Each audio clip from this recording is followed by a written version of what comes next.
Why people stay broke after getting raises. You're 22 years old. You wake up one morning, still half asleep, grab your phone, and check your email. And then you see it. Congratulations. We are excited to offer you the position. You freeze for a second. Then your eyes go straight to the salary. $30,000 a year. At that moment, it feels like everything is finally changing. No more being completely broke. No more counting every dollar before buying food. No more asking your parents for money. You finally made it into the real world. You call your friends. You call your parents. Everyone is excited for you. And honestly, you should be proud. Your first paycheck arrives, and suddenly life feels different. You go out more. You buy clothes you actually like. You stop looking at the cheapest thing on every menu. For the first time in your life, you feel financially independent. And for a while, everything feels amazing. But then something strange starts happening. A year passes. Then another. Your income slowly starts increasing. $30,000 becomes $45,000. Then $60,000. Then maybe even $80,000 a year. And every time your salary goes up, your life improves a little more. You move into a nicer apartment. You get better furniture. You buy a newer car. You start paying for convenience. Food delivery. Streaming subscriptions. Better vacations. Better technology. Better everything. And yet somehow, despite making more money than ever before, you still feel financially stressed. You still look at your bank account before payday. You still feel pressure every month. You still feel like you're working just to keep up. And the weirdest part is this. When you were younger, you thought making this much money would solve everything. So what happened? The answer is something called lifestyle inflation. And this single concept quietly traps millions of people for decades. Lifestyle inflation is simple. As your income increases, your spending increases too. At first, it sounds harmless. Of course, people spend more when they earn more. That makes sense. The problem is that your brain adapts incredibly fast. The things that once felt luxurious slowly start feeling normal. Your first apartment upgrade feels exciting. Then, after a few months, it just feels average. Your first nice car feels incredible. Then, eventually, it just becomes your car. Your expensive coffee becomes your regular coffee. Your subscriptions become background noise. And over time, your lifestyle quietly expands to consume your income. Most people don't even notice it happening. Nobody wakes up and says, "Today, I'm going to trap myself financially." It happens through tiny decisions repeated over and over again. You work hard, so you reward yourself. You get a raise, so you upgrade your lifestyle. You feel stressed, so you spend a little money to feel better. And because every individual purchase feels reasonable, the overall problem becomes invisible. That's what makes lifestyle inflation dangerous. It rarely feels irresponsible in the moment. In fact, it often feels deserved. People say things like, "I work hard. I deserve this. I can afford it." And technically, they're right. At least temporarily. But eventually, all those upgrades create a completely new baseline for your life. Now, the expensive apartment feels necessary. The car payment feels normal. The expensive habits become routines. And suddenly your monthly expenses are massive. Not because of one terrible financial decision, but because of hundreds of small upgrades over time. This is why so many high earners still feel broke. From the outside, their lives look successful. Nice apartment, nice car, nice vacations, nice clothes. But behind the scenes, they're financially stretched. Because income alone does not create wealth. The real difference is the gap between what you earn and what you spend. That gap is what creates freedom.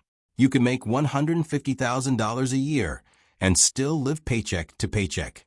And surprisingly, many people do.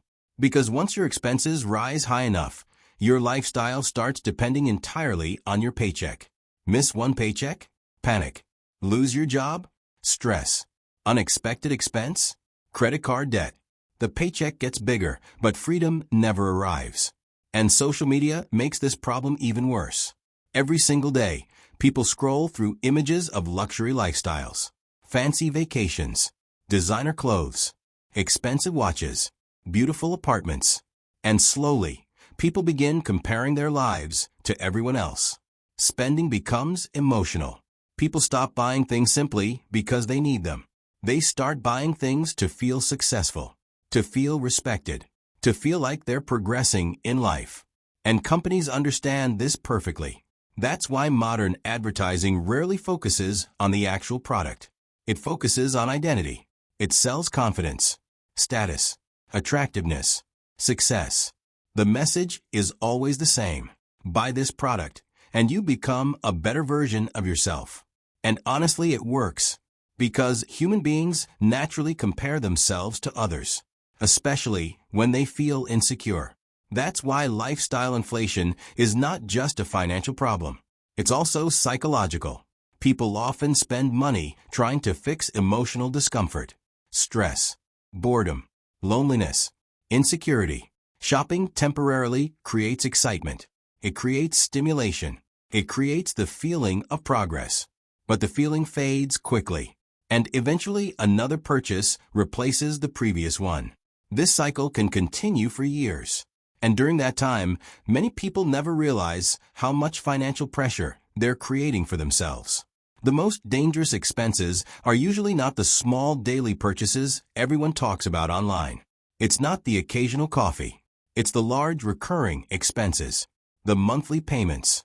Because recurring expenses quietly control your future. A huge car payment means you need a large paycheck every month. Expensive rent reduces your ability to save. Debt steals future income before you even earn it. And eventually, people become trapped by their own lifestyle. They can't slow down. They can't take risks. They can't leave jobs they hate. Because every month, the machine needs feeding. And this is where many people start feeling stuck. Not because they're lazy, not because they're stupid, but because they accidentally built a life that became too expensive to maintain comfortably. The scary thing is that society often rewards this behavior. People praise visible success, luxury cars, expensive apartments, designer brands. From the outside, it looks impressive, but appearances can be incredibly misleading. Someone earning $80,000 a year while saving and investing consistently may actually be far wealthier than someone earning $200,000 while drowning in debt and payments. Because real wealth is not about appearances. It's about ownership. Ownership of your time. Ownership of your future. Ownership of your decisions. And the people who quietly build wealth usually approach money very differently. They don't immediately upgrade every part of their lifestyle after getting raises. Instead, they increase investing first. They automate savings. They avoid unnecessary debt. And most importantly, they keep their fixed monthly expenses under control. That creates flexibility. And flexibility is one of the most powerful forms of wealth. Because flexibility gives you options. It gives you the ability to leave toxic jobs, the ability to take breaks, the ability to handle emergencies without panic, the ability to make decisions based on what you actually want instead of what your bills demand. And the interesting thing is that real wealth often looks surprisingly boring. It's not always flashy. Sometimes it just looks like low stress, strong savings, consistent investing, and quiet financial stability. But modern culture rarely celebrates those things.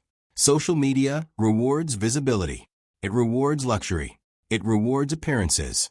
Nobody posts screenshots of automatic index fund investments every week. Nobody uploads glamorous photos of staying within budget. But those boring habits are often the exact habits that create long-term financial freedom. And that freedom compounds over time. Not overnight, not in 1 year, but slowly and consistently.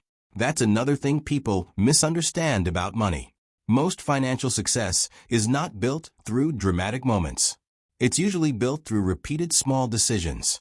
Saving consistently, avoiding unnecessary debt, living slightly below your means, investing regularly, giving your money time to grow.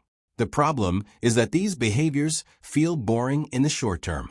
Buying something exciting creates immediate emotional rewards. Investing for retirement creates almost no emotional excitement today. But over 10 or 20 years, those boring habits completely change people's lives. That's why patience matters so much financially. Unfortunately, modern culture trains people to expect instant results, instant entertainment, instant delivery, instant success. But wealth rarely works that way. Real financial stability is usually slow, quiet, and repetitive, which is exactly why so many people ignore it. They keep chasing visible signs of success instead of actual financial freedom. And eventually they wake up years later wondering why they still feel trapped despite earning more money than ever before. Now obviously, making more money is important. Higher income absolutely helps, especially when someone is struggling financially. The goal is not to avoid improving your life. The goal is simply to avoid allowing every increase in income to instantly become higher spending. Because when spending rises as fast as income, progress disappears. You stay in the same place, just with more expensive problems. And honestly, this happens to almost everyone at some point, which is why awareness matters. The moment people understand lifestyle inflation, they start noticing it everywhere. They notice how quickly humans normalize upgrades. They notice emotional spending. They notice how social pressure influences financial decisions. And once people become aware of these patterns, they can finally start making more intentional decisions with money. Instead of automatically upgrading every aspect of life, they can decide what actually matters. Maybe they genuinely value travel. Maybe they care deeply about experiences. Maybe they want flexibility more than status. The important thing is that the decisions become conscious instead of automatic. Because, at the end of the day, money is just a tool. Its real purpose is not to impress strangers. Its purpose is to improve your quality of life, to reduce stress, to increase freedom, to create security. And the people who understand this usually end up far happier financially than the people constantly trying to look successful. Because the truth is that appearances are expensive. Trying to constantly signal status to the world becomes exhausting financially. There will always be someone with a bigger house, a newer car, a more luxurious lifestyle. That race never ends. But financial peace feels very different. Financial peace means your bills don't control your emotions. It means emergencies don't instantly create panic. It means your future feels stable. And ironically, many people discover that this feeling is far more satisfying than impressing strangers online. So if there's one lesson here, it's this. Making more money can improve your life. But if your spending grows just as quickly as your income, you may never actually feel free.